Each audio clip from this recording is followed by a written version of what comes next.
নমস্কার আমার প্রিয় শ্রোতা বন্ধুরা, আবারও একটু অনবদ্য হাড় হিম করা ভৌতিক গল্পের সাথে আজ হাজির হলাম আপনার আমার আড্ডাটা জমিয়ে তুলতে। আজ আপনি শুনবেন লেখিকা পূর্বাশা চক্রবর্তীর কলমে রক্তাক্ত 15 বছর গল্প অবলম্বনে গ্রাম বাংলার ভয়ের গল্প আঁধার যখন নামলো। আশা করছি আমাদের আজকের এই গল্পটি আপনাদের ভীষণ ভীষণ ভালো লাগবে। তাহলে চলুন সরাসরি প্রবেশ করা যাক গল্পের মধ্যে। শুরু হচ্ছে আঁধার যখন নামলো।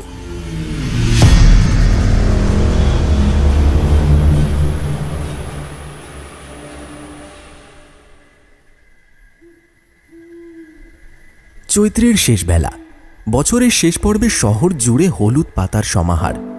এমন সময় শহরে আর গ্রামে মানুষের ভিড় চোখে পড়ার মতো হয়। হঠাৎ করে অফিস থেকে দুদিনের ছুটি পাওয়া গেল। অনির্দিষ্ট কারণবশত দুদিনের একটা ছোট্ট ছুটি জারি করল প্রীতমের অফিস।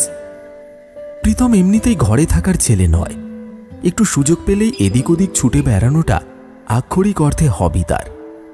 প্রীতম মনে করে চার দেওয়ালে জীবন আটকে থাকে না, জীবনকে খুঁজতে হলে পথে নামতে হবে।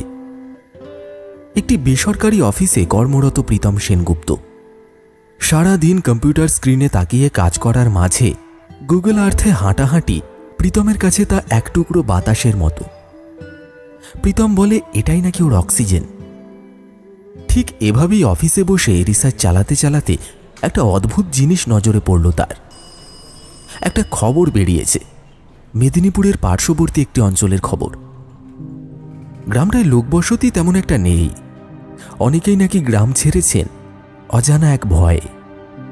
সমগ্র গ্রাম জুড়ে রটেছে এই অদ্ভুত ভয়টা। পার্শ্ববর্তী রেল স্টেশনটাই সেই ভয়ের মোক্ষম কারণ। খবরে স্পষ্ট উল্লেখ রয়েছে, গ্রাম থেকে গত কয়েক মাসে হঠাৎ করেই গায়েব হচ্ছে 15 বছরের কাছাকাছি বয়সী সব মেয়েরা, যাদের নাম বা পরিচয় খবরের কোথাও উল্লেখ নেই। বিষয়টা চোখ এড়ায়নি প্রীতমের। এ আবার কেমন অদ্ভুত কাণ্ড। অনেকেই বলছেন সে গ্রামে নাকি লুকিয়ে রয়েছে কোনো এক সিরিয়াল কিলার। যদিও তার উদ্দেশ্য কন্যাদের মেরে ফেলা নয়, উদ্দেশ্য কোনোভাবে নিখোঁজ করা। নিখোঁজ মেয়েদের পরিচয় খবরের পাতায় উল্লেখ নেই। পরিবার থেকে আপত্তি থাকায় নাম প্রকাশ করেনি সংবাদপত্র। দিন দুয়েকের ছুটি পেতে মেদিনীপুরের পার্শ্ববর্তী ওই গ্রাম প্রীতমের গন্তব্যের একমাত্র কারণ হয়ে দাঁড়াল। খবরে চোখটা রেখেই আনমনে প্রীতম বলেছিল, কিছু না হোক ঘটনাটা সামনে থেকে জানতে হবে। কি একটা অদ্ভুত ঝোঁক আঁকড়ে ধরেছিল ওকে। তার কিছুদিনের মধ্যেই মেঘ না চাইতেই জল। দিন দুয়েকের ছুটি পেয়ে গেল প্রীতম। ঠিক করল যেটা মনে মনে ভেবেছে সেটাকে সামনে থেকে দেখবে। এখন সময়টা চৈত্রের শেষ। হাওড়া স্টেশন থেকে ট্রেনে চড়ে বসল প্রীতম। মেদিনীপুর নেমে ওই গ্রামে যেতে হয় বাসে করে, বাস না পেলে গাড়িতে যাওয়া যায়। প্রীতম কোন পথ ধরবে সেটা ঠিক করা যাবে মেদিনীপুরে নেমে।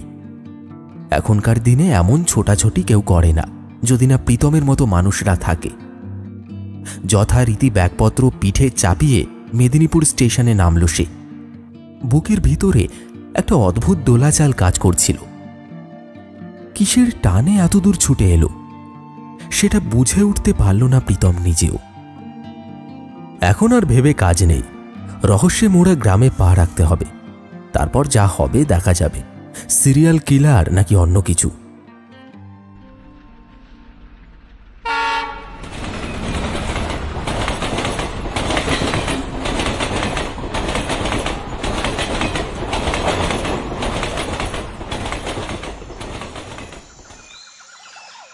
চৈত্রের শেষে এখানে লোকজনের ভিড় কম, বরং বেশি ভিড় এখন শহরে।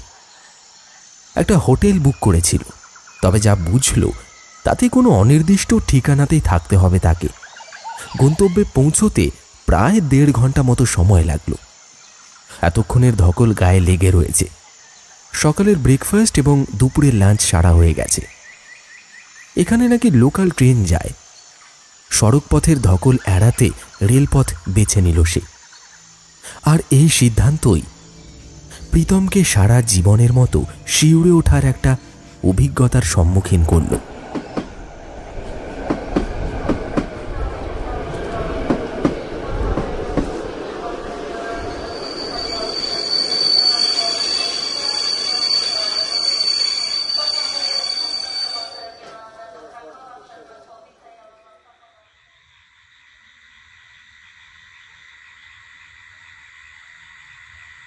এখন বেলা পড়েছে, বিকেল শেষে সন্ধ্যা নেমেছে। আধো অন্ধকার রেল স্টেশনটা থেকে বাঁ দিকে রাস্তাটা ধরে হাঁটতে হবে। গ্রামের মেঠো পথ মিলবে সেই দিকেই। প্রীতম বরাবরই ডানপিটে ছেলে, কোনো ভয় তাকে আজ পর্যন্ত আঁকড়ে রাখতে পারেনি। তাই বীরদর্পে সন্ধ্যাতেও নিঝুম রেল স্টেশনে একাই নামল শহুরে যুবকটি। এখন আর আগেরকার দিনের মতো স্টেশনে গ্যাস লাইটের বাতি জ্বলে না, বড় বড় আলোর সজ্জিত হয়েছে স্টেশনে। বিশেষ লোক না থাকলেও দেখা মিলছে অনেকের। এক জায়গায় গোল করে নাচ করছে হলুদ ঘাগরা পরা মেয়েরা, অন্যদিকে ফাঁকা টিকিট কাউন্টার। স্টেশনের চেয়ারগুলো প্রচণ্ড স্যাঁতস্যাঁতে। স্টেশনের প্রতি যত্ন নেই তা দেখলেই বোঝা যায়। এমন সময় ঘাড়ের কাছে একটা শান্ত নিঃশ্বাস অনুভব করল সে। কেউ যেন মিঠে সুরে বলল, আপনিও কি সাংবাদিক? একটু চমকে গেল প্রীতম, অবাক হয়ে বলল, না না, এমনি ঘুরতে এসেছি। একটা অবাক ভাব মেয়েটির চোখে মুখে স্পষ্ট হয়ে উঠেছিল। এইরকম একটা প্রত্যন্ত জায়গায় কেউ এমনি এমনি ঘুরতে আসবে, এই কথাটা সে যেন বিশ্বাসই করতে পারে না। কিছুক্ষণের বার্তালাপে মেয়েটির সঙ্গে বন্ধুত্ব হয়ে গেল প্রীতমের। নিতান্তই কাজের টানে ছুটে এসেছে সে। এই ভয়ানক গ্রামে পা রাখতে মনে মনে শঙ্কিত মেয়েটি। দেখতে দেখতে ঘড়িতে ৮টা বেজে গেল। স্টেশন চত্বর শুনশান হতে শুরু করেছে। এই এলাকায় বেশি রাত করে রেল চলাচল হয় না। স্টেশনে বসেই গল্প করছিল দুজনে। ঠিক হলো এবার বড় গ্রামের দিকে পা বাড়ানো যাক। রাত ৮টা বাজতে না বাজতেই ব্যস্ততা থেমে গিয়ে একেবারে শান্ত হয়ে গেল গোটা স্টেশনটা। কারণ সকলের ব্যস্ততা ছিল ঘরে ফেরার। প্রীতমের পাশে দাঁড়ানো মেয়েটি তখন আনমনে গান গাইছে। সে হাঁটতে হাঁটতে বলল, জানো, আজ থেকে ঠিক 15 বছর আগে এই স্টেশনটা এক রাতের জন্য রক্তাক্ত হয়ে উঠেছিল। প্রীতম মাঝে একটা কিছু বলতে যাবে ঠিক করলো, কিন্তু মেয়েটি যেন এক নিঃশ্বাসে কথা বলেই যাচ্ছে। খুব পড়াশোনা করে এসেছো নাকি? আনমনেই হেসে বলল প্রীতম। মেয়েটি তখনও বলেই চলেছে, শ্বশুর বাড়ি থেকে তাড়িয়ে দিয়েছিল, ঘাড়ে পরকীয়ার নোংরা অপবাদ লাগিয়ে। তবে জানো তো, মেয়েটা এসবের মধ্যে ছিল না। মিথ্যে অপবাদ নিয়ে বেঁচে থাকা এক প্রকার কঠিন হয়ে পড়ে। শ্বশুরবাড়ির লোকজন কি নিষ্ঠুর! কম বয়সী মেয়েটিকে ঘাড় ধরে টানতে টানতে হাজির করলো গ্রামে। তারপর বিচার সভা বসল। জানেন তো, মেয়েটি তখন 15 বছরের গণ্ডি পার করেছে। মাত্র 12 বছর বয়সে বিয়ে হয়েছিল ওর। অতটুকু মেয়ে কি বোঝে পরকীয়ার! নোংরামি করেছিল শ্বশুরবাড়ির লোকজন। বরটা দাঁড়িয়ে দাঁড়িয়ে দেখেছিল, আর সব দোষ মেয়েটার ঘাড়ে চাপিয়ে তাকে গ্রামে ফেলে দেওয়া হলো। গ্রামের বিচার সভায় মেয়েটির পরিবারকে এক প্রকার কোনো কথাই বলতে দেওয়া হয়নি, আর ঠিক হলো মৃত্যুদণ্ড। তার অন্যায়ের সাজা সেটা। ছল ছল চোখে ঘাড় নামিয়ে দাঁড়িয়েছিল মেয়েটা, একটাও কথা বলেনি। এই জীবনটা বিভৎস বুঝে গিয়েছিল সে। তাই যা হচ্ছে মেনে নিয়ে সবার মতে মত মেলায় নীরবে। মেয়েটার পরিবার কোনো মতে আটকাতে পারেনি। এইখানেই স্টেশনের পাশে একটা ছোট্ট জায়গায় ওই 15 বছর বয়সী মেয়েটিকে ঝুলিয়ে দেওয়া হলো। আর বাকি গ্রাম তারা নীরবে সবটা দেখে গেল। প্রীতম লক্ষ্য করল কথা বলতে বলতে মেয়েটার গলাটা কেমন যেন বুঝে আসছে। এমন একটা কাহিনী যে কোনো মানুষকে স্তব্ধ করে দিতে পারে। প্রীতম এগিয়ে গেল, তারপর বলল, জল খাবে একটু? আর এগিয়ে যেতেই যেন ছিটকে এলো বিদ্যুতের মতো।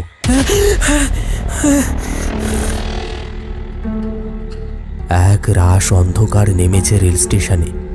চারিদিকে যেন মেঘ ঘনিয়ে এসেছে। একটা মানুষও নেই।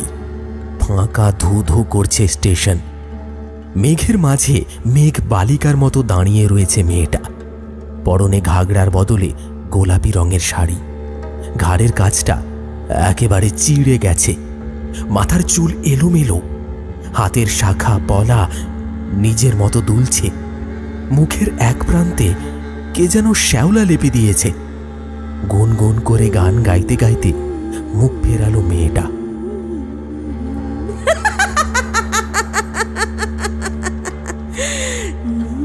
গল্পের সঙ্গে তালে তাল মিলিয়ে চলছে তার গান।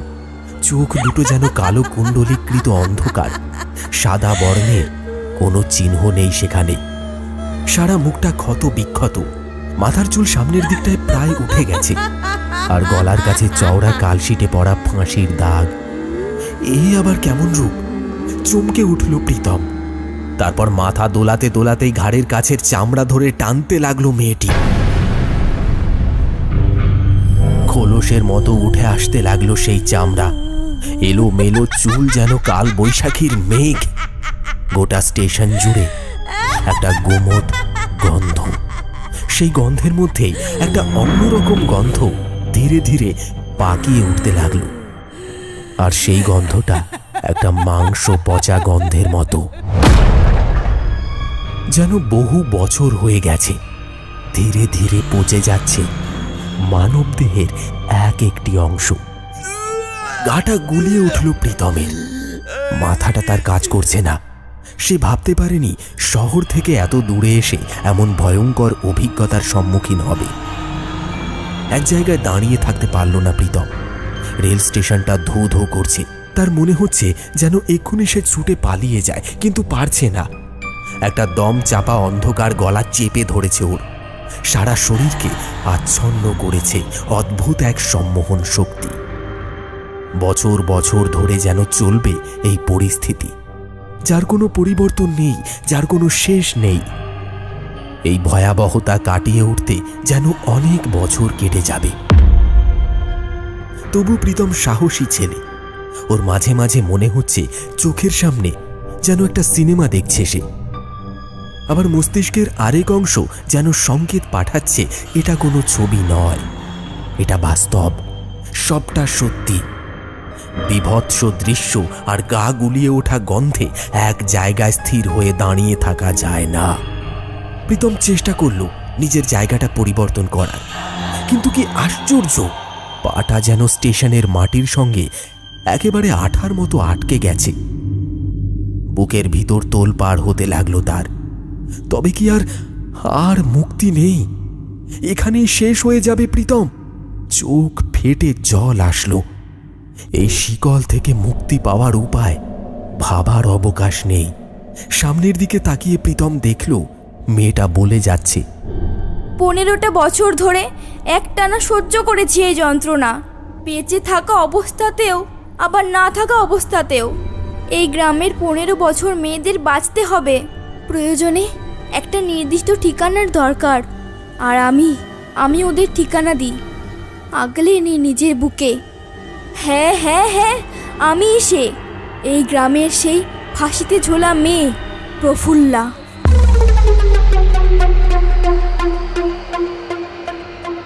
গায়ের রক্ত হিম হয়ে গেল প্রীতমের। নড়াচড়ার ক্ষমতা হারিয়েছে সে। এক জায়গায় স্থির হয়ে সে এক অদ্ভুত কাণ্ড দেখতে লাগলো। নিজের গল্পটা বলা প্রায় শেষ হয়ে এসেছে প্রফুল্লার। কিসের তাগিদে গ্রাম জুড়ে অন্তর্ধান? কিসের তাগিদে 15 বছর বয়সী মেয়েদের হারিয়ে যাওয়া? সবটা এখন পরিষ্কার প্রীতমের কাছে। শুধু বিস্ফোরক চোখে ঘটনাগুলো জরিপ করছিল সে।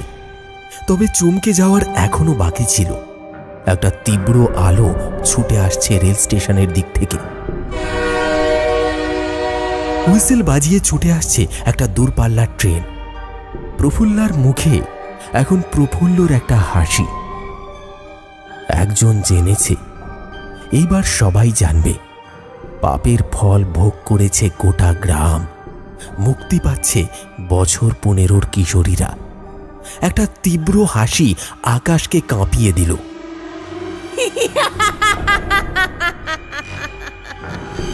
নুপুর পরা একটা আলতাপা ছুটে চলেছে সেই আলোটার দিকে। প্রীতমের ক্ষমতা নেই হাত তুলে কিছু বলার। সে তখন স্থির হয়ে দেখছে সবটা। আকাশ কাঁপানো হাসির পরেই আলোর দিকে ছুটে গেল প্রফুল্লা। তারপর ধীরে ধীরে মিলিয়ে গেল দূরপাল্লার ট্রেনের সামনে।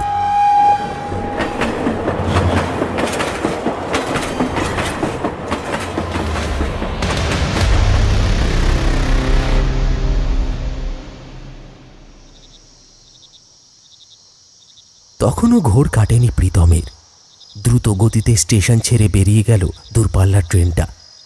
অত্যাধিক ভয় কেটে যেতে ধীরে ধীরে মাথা কাজ করতে শুরু করল প্রীতমের। একটা ট্রেন যাওয়া আর একটা ট্রেন আসার মাঝে কি যে ঘটে গেল তার সঙ্গে সে বুঝতেই পারল না। হঠাৎ করেই ওর মনে হতে লাগলো, মেয়েটা কি তবে প্রাণ দিল? পরক্ষণেই মনে হলো মেয়েটা যে জীবিতই ছিল না, তবে প্রাণ দেবে কিভাবে? এখনো সেই ভয়াবহ দৃশ্য চোখের সামনে ভাসছে তার। এক জীবনে এত ভয়াবহতা একটা মানুষ কিভাবে দেখতে পারে, সেটাই যেন ভেবে উঠতে পারছে না প্রীতম। ছুটিতে এত দূরে ছুটে আসা তবে কি ভুল হলো, নাকি প্রীতম যা করেছে একেবারেই ঠিক করেছে? মেয়েটার কাহিনী তার শোনার দরকার ছিল। মেয়েটা কি ওকেই বেছে নিল সেই কাহিনীটা বলার জন্য? এক রাশ চিন্তা মাথার মধ্যে পাক খেতে থাকে, আর সেই পরিস্থিতির মাঝে একাকী দাঁড়িয়ে থাকে শহুরে প্রীতম। এসব কথা বললে বোধহয় কেউ বিশ্বাস করবে না।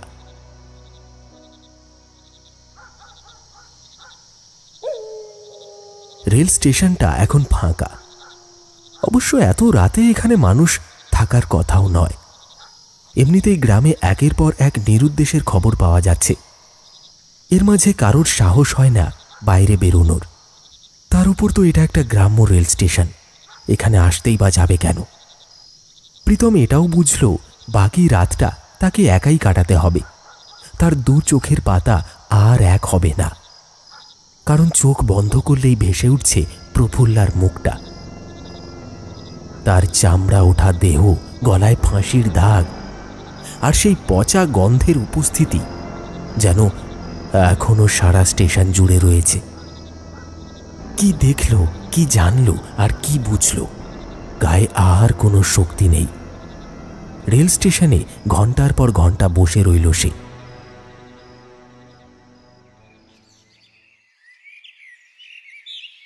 তারপর একসময় ভোরের আলো ফুটে উঠল। এবার বাড়ি যাওয়ার পালা। তবে যাওয়ার আগে এই গ্রামে গিয়ে একটা আইনি পদক্ষেপ নেওয়ার দরকার।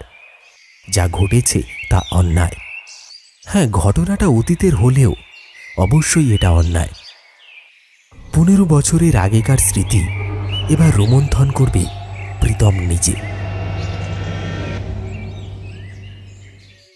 না, সেদিন আর বাড়ি ফিরল না সে। কিসের একটা টান তাকে পৌঁছে দিল মেদিনীপুরের অপরিচিত গ্রামটায়। শান্ত গ্রামটার আশপাশ দেখলে বোঝাই যায় না ঠিক কিসের প্রকোপে সবাই নিশ্চুপ হয়ে আছে। যেন একটা গভীর রাতের প্রতীক্ষা সবার অন্তরে। এই দেশের প্রত্যেকটা গ্রাম, প্রত্যেকটা শহর নানান কাহিনী বুকে নিয়ে বেঁচে থাকে। 15 বছর আগে এই গ্রামে কোন কোন বাসিন্দা ছিলেন আর কারা সেই ঘটনার সাক্ষী, সেটা খুঁজে বের করা মোটেই সহজ কাজ নয়। অতৃপ্ত আত্মা তার চোখের সামনে নেই বটে, তবে গতকাল রাতের ঘটনাটা চোখের সামনে ভাসছে প্রীতমের। তার সর্বদাই যেন মনের মধ্যে হাতুড়ি পিটিয়ে চলেছে কেউ, আর ভয়ের বদলে যেন একটা কষ্ট হচ্ছে প্রীতমের। খালি মনে হচ্ছে শাস্তি না দিলে মেয়েটা শান্তি পাবে না। প্রীতমের জানা নেই ঠিক কোন টান আজও তাকে এখানে টেনে নিয়ে এসেছে। মেয়েটা তো কোনো জীবিত মানুষ নন, সে এক মৃত অশরীরী। তার জন্য এই শহুরে প্রীতমের কিসের এত চিন্তা? মাঝে মধ্যে ভাবতে অবাক লাগছে তার। এসব ভাবতে ভাবতেই গ্রামের মধ্যে চলে এসেছে সে। মাটির বাড়িগুলোর আড়াল থেকে উঁকি মারছে কিছু মানুষজন। কি করবে, কোথা থেকে শুরু করবে কিছুই জানে না। হাঁটতে হাঁটতে সে চলে আসে গ্রামের ছোট্ট পুলিশ স্টেশনটায়। আসতে পারি? জিজ্ঞেস করে প্রীতম। দিনের বেলা এই অজপাড়া গায়ে শহুরে পোশাক পরা এক কিশোরকে দেখে একটু অবাক হলো যেন সবাই। অবাক কি দরকার? বলে এগিয়ে আসেন একজন ভারী চেহারার মানুষ। সম্ভবত ইনি হলেন এই পুলিশ স্টেশনের বড় কর্তা। প্রীতম বেশ কিছুক্ষণ তার সঙ্গে বাক্যালাপ করল। যথারীতি তারা অস্বীকার করলেন যে এমন ঘটনা এই গ্রামে ঘটেনি কখনো, তবে প্রীতমের কাছে এটাই প্রত্যাশিত ছিল। প্রীতম মুচকি হাসল, মাথাটা কিছুটা দুলিয়ে সে বলল, বলছি আমি কিন্তু যেসে লোক নই, আমি প্রেস থেকে আসছি। একটু খোঁড়াখুড়ি করে দেখুন, সব সত্যি বেরিয়ে আসবে, আমার উপর ভরসা করতে পারেন। না মানে 15 বছর আগের একটা ঘটনা গ্রাম থেকে বেমালুম উড়ে গেল নাকি? ডকুমেন্ট কিন্তু সবই থাকে। আমি চাইলে এখন খোঁজাখুঁজি শুরু করতে পারি, তবে তাতে কি আপনার খুব একটা ভালো ফল হবে? ক্যাজুয়ালি বলছি। প্রীতমের কথায় একটু যেন নড়ে চড়ে বসল সবাই। মাথা ঝুঁকিয়ে বড়বাবু বললেন, ঘটনা একটা ছিল, এখন সেসব বেরোলে আসলে অনেক ঝক্কি। ওসব বড় মানুষদের ব্যাপার, বুঝতেই তো পারছেন। আর দেরি করল না প্রীতম। পকেট থেকে কড়কড়ে 500 টাকার বান্ডিলটা এগিয়ে দিল সামনে। তারপর হেসে বলল, এরপরেও কি ঝক্কি আছে? আবার স্বর নরম। প্রীতম বুঝতে পারল যে কাজ হয়েছে। বড়বাবু বললেন, ঘন্টা দুয়েক বসুন, ঘটনার সঙ্গে যুক্ত ফাইলটা আমি বের করছি। আচ্ছা বেশ, ঠিক আছে, অপেক্ষা করতে কোনো সমস্যা নেই আমার। প্রীতম বসে পড়ল স্মার্টফোনটা হাতে নিয়ে। ঘন্টা দুয়েক পর অফিসাররা এসে হাজির হলো, হাতে একটা নীল রঙের ফাইল। বোঝা গেল সংশ্লিষ্ট বছরের কেসগুলো এতে লিপিবদ্ধ আছে। প্রফুল্লার কেসটাও এখানেই থাকবে। ফাইলগুলো ঘাঁটতে ঘাঁটতে চোখটা এক জায়গায় গিয়ে আটকে গেল প্রীতমের। সেই সময় একজন ডায়েরি করেছিলেন, যেটা অগ্রাহ্য করেই গ্রামের মানুষ আইন নিজের হাতে তুলে নেন। প্রমাণ এসে গেছে, এরপর শুধু প্রেস ডাকার পালা। এরপর সমস্ত প্রক্রিয়া সারতে আরও 2 দিন লাগলো। কলকাতা থেকে নামি দামি প্রেসকে ডেকে নিয়ে এসেছে প্রীতম। অফিস কামাই করেই পড়ে রয়েছে এই অজপাড়া গাঁয়ে। কিন্তু কিসের টান? নিজেই আপন মনে প্রশ্ন করতে থাকে প্রীতম। শুধু একটাই জিনিস মনের মধ্যে আঁচড় কাটতে থাকে, যেমন করে হোক অপরাধীদের শাস্তি দিতে হবে। এখন সে মোটামুটি জেনে গেছে কারা এই ঘটনার সঙ্গে যুক্ত ছিল। আর কিছুক্ষণের মধ্যেই প্রেস এসে যাবে। তৈরি হয়ে বসল প্রীতম। এবার খেলা শুরু। সন্ধ্যা হতেই বাইরে বেরিয়ে এলো সে। কলকাতা থেকে 10টা নামি দামি প্রেস এসে হাজির হয়েছে। এখন আর প্রীতম একা নয়, সঙ্গে লোকবল রয়েছে, প্রমাণও রয়েছে। সাদা রঙের একটা শার্ট পরে বাইরে চলে আসে সে। পুলিশদের দিয়ে গ্রামের লোকজনকে একজোট করা হয়েছে, সবাই উপস্থিত।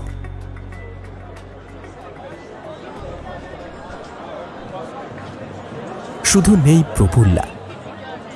তার বুকের ভেতরটা যেন ডুকরে উঠল একবার। রেল স্টেশনের সেই রাতটা প্রীতমকে আশ্চর্য রকম বদলে দিয়েছে। আজ আর ভয় পায় না সে। সে ধীরে ধীরে এগিয়ে গেল গ্রামের মোড়লের বাড়ির দিকে।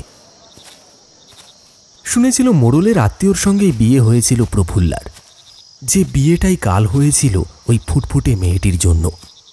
কিছু চিন্তা না করে প্রীতম মোড়লের বাড়ির দরজায় গিয়ে টোকা মারল। বৃদ্ধ মোড়ল বাইরে বেরিয়ে এলেন। চেহারায় অজস্র বলিরেখা ফুটে উঠেছে তার।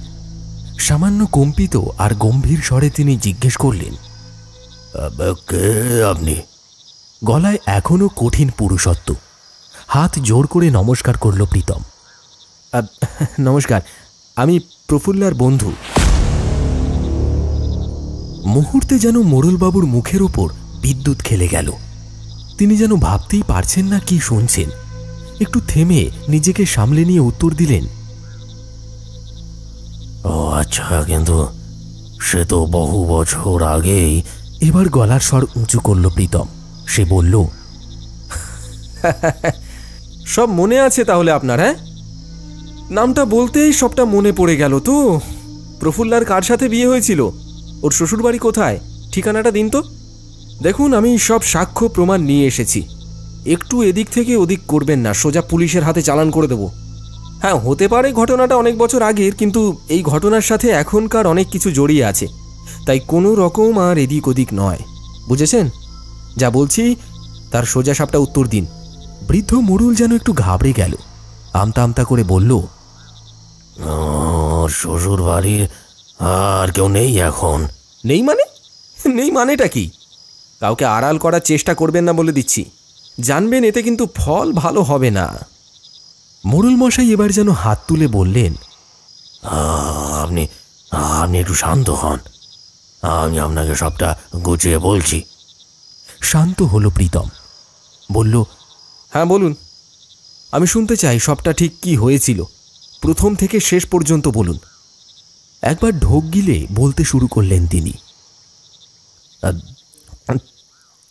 আজ থেকে 15 বছর আগে এই গ্রামের মাটিতে প্রফুল্লাকে অন্যায়ভাবে হত্যা করেছিলাম আমরা। আসলে আমি সেভাবে কিছু জানতাম না। ওর বিয়ে হয়েছিল আমার বোনের শ্বশুর বাড়িতে। ওরা যা বলেছিল আমি সেটাই বিশ্বাস করেছিলাম, নিজে থেকে কিছুই তলিয়ে দেখিনি। আর সেটাই ছিল মস্ত বড় ভুল। প্রফুল্লাকে হত্যা করার পর সারা গ্রামে অদ্ভুত সব কাণ্ড ঘটতে লাগলো। নতুন বিয়ে করে এই গ্রামে কেউ উঠলে সেই নববধূ অস্বাভাবিক অভিজ্ঞতার সম্মুখীন হতো। কেউ যেন হাওয়ায় তাকে সাবধান করত এই গ্রামে মৃত্যু ছক পাতা রয়েছে। ভয়ে বহু নববধূ গ্রাম ছাড়ে। আমরা ধীরে ধীরে বুঝতে পারি প্রফুল্লা ছাড়া আর কেউ নয়।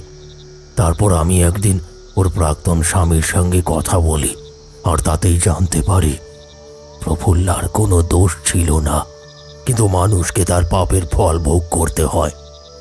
প্রফুল্লার শ্বশুর বাড়ির মানুষজন এক একজন ভয়ঙ্কর রোগে আক্রান্ত হলো, কয়েকজন মারা গেলেন।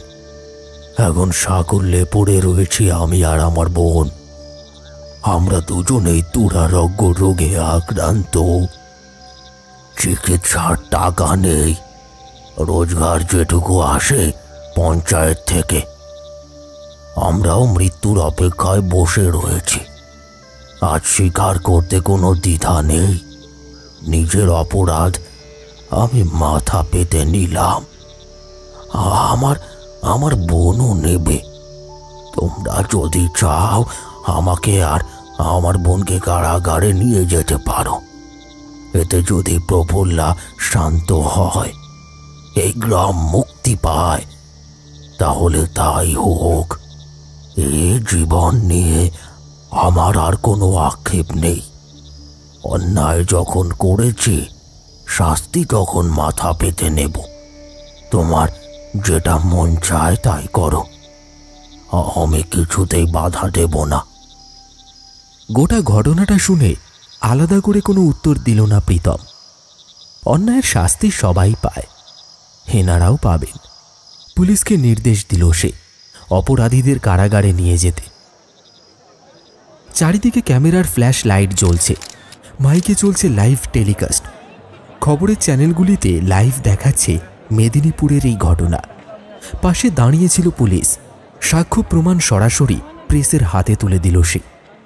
এবার সবাই জানবে প্রফুল্লার মৃত্যুর কারণ কি। এই গ্রাম থেকে আর কেউ নিখোঁজ হবে না। অপরাধীদের টুঁটি চেপে আইনের হাতে তুলে দিল পুলিশ এবং প্রীতম। সন্ধ্যাটা মনে থাকবে তার চিরকাল। তবে এবার বাড়ি ফেরার পালা বোধ হয়। কিন্তু চোখের কোণটা চকচক করছে কেন? ঠোঁটের কোণে হাসিটাই বা কেন? জানে না, কিচ্ছু জানে না সে। আজ হঠাৎ করেই বহুদিনের পুরনো একটা স্মৃতি তার চোখের সামনে ভেসে উঠেছে। তখন প্রীতম কলেজ পড়ুয়া, পাশাপাশি মনে তখন যৌবনের জোয়ার। সে অদ্ভুতভাবে প্রেমে পড়ল এক তরুণী। কাজল টানা চোখ, মাথায় একগোছা চুল, খুব সাধারণ মেয়েটা। প্রীতমদের বাড়িতে ওর মা কাজ করতে এসেছিল, মায়ের সঙ্গে মেয়েও এসেছিল। এক দেখাতেই অমন একটা মেয়ের প্রেমে পড়তে হয়। প্রীতম এমনিতে খুব শান্ত স্বভাবের ছেলে, হাত বাড়িয়ে বন্ধুত্ব করেছিল। তবে কখনো মনের কথা বলতে পারেনি, কারণ শুনেছিল মেয়েটার বিয়ে ঠিক হয়েছে। কয়েক মাসের মধ্যে গ্রামে ফিরে যাবে তার মা। বাড়ির কাজের লোকের মেয়ের প্রেমে পড়েছে জানলে শহরের আদব কায়দা বিসর্জন যাবে। প্রীতম তাই ভয়ে কাউকে বলতে পারেনি কথাটা। মেয়েটার একটা ছবি এঁকে রেখেছিল নিজের কাছে। তখন মোবাইল, ক্যামেরা এসব ছিল না। কয়েক মাস পরেই মেয়েটা তার মায়ের সঙ্গে বাড়ি ফিরে গিয়েছিল। কয়েকদিনের বন্ধুত্ব কে আর মনে রাখে। শহুরে আধুনিক বান্ধবী এসেছিল প্রীতমের জীবনে। অতএব গ্রামের কাজল টানা মেয়েটাকে ভুলে যেতে বেশি সময় নেয়নি সে। অনেক বছর পর মেদিনীপুরে আসতে এই মেয়েটার সঙ্গেই আবার দেখা হলো, ওই সেদিন রেল স্টেশনে। কিন্তু প্রথমে সে বুঝতে পারেনি একই রকম কাজল টানা চোখ, সেই মাথা ভর্তি কোকড়ানো চুল, শুধু আধুনিক মেয়েদের মতো সেজেছিল। অবাক হয়ে সেদিন তাকিয়েছিল প্রীতম তার দিকে। ঠিক যেভাবে তাকে কল্পনা করত প্রীতম, সেভাবেই এসে দাঁড়িয়েছিল মেয়েটা। ভাবনার বাস্তব রূপটা যেন দেখতে পাচ্ছে সে, এমনটা ভেবে চুপ করে গিয়েছিল সে। তারপর যা যা ঘটেছে সব অপ্রত্যাশিত। মেয়েটাকে দেখে মনে হয়েছিল সময় যেন থমকে গেছে ওর শরীরে। প্রীতম বড় হয়ে উঠেছে সময়ের গতিতে, কিন্তু মেয়েটার কোনো পরিবর্তন নেই। আর মেয়েটা যে বেঁচে নেই এই কথাটা প্রীতম জানতই না। বুকের মধ্যে একরাশ যন্ত্রণা আর অপরাধ বোধ নিয়ে মেদিনীপুর গ্রাম থেকে চলে আসে সে। ওর খুনিদের শাস্তি দিয়েছে, এবার শান্তি। আজ আবার কাগজ পেন্সিল নিয়ে মেয়েটার ছবি আঁকতে বসেছে। সেই মেয়েটা যে অনেক বছর আগে প্রীতমদের বাড়ি এসেছিল ওর মায়ের সাথে, সেই কাজল টানা মেয়েটা। প্রীতম জেনেছিল ওর নাম প্রফুল্লা।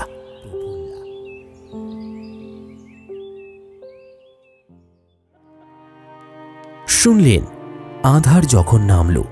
গল্পটি যদি আপনার ভালো লেগে থাকে তাহলে লাইক, কমেন্ট আর শেয়ার করতে ভুলবেন না। আর হ্যাঁ, সেই সঙ্গে আমাদের সেকেন্ড চ্যানেল গপ্পখোরকেও সাবস্ক্রাইব করুন, কারণ এই ধরনের রোমহর্ষক গল্পের সাথে প্রত্যেক সপ্তাহে আমি সুদর্শন হাজির হই আপনাদের সঙ্গে আড্ডা জমিয়ে তুলতে। সঙ্গে থাকুন আর শুনতে থাকুন। আসছি আরও একটি নতুন রোমহর্ষক কাহিনীর সাথে আগামী এপিসোডে।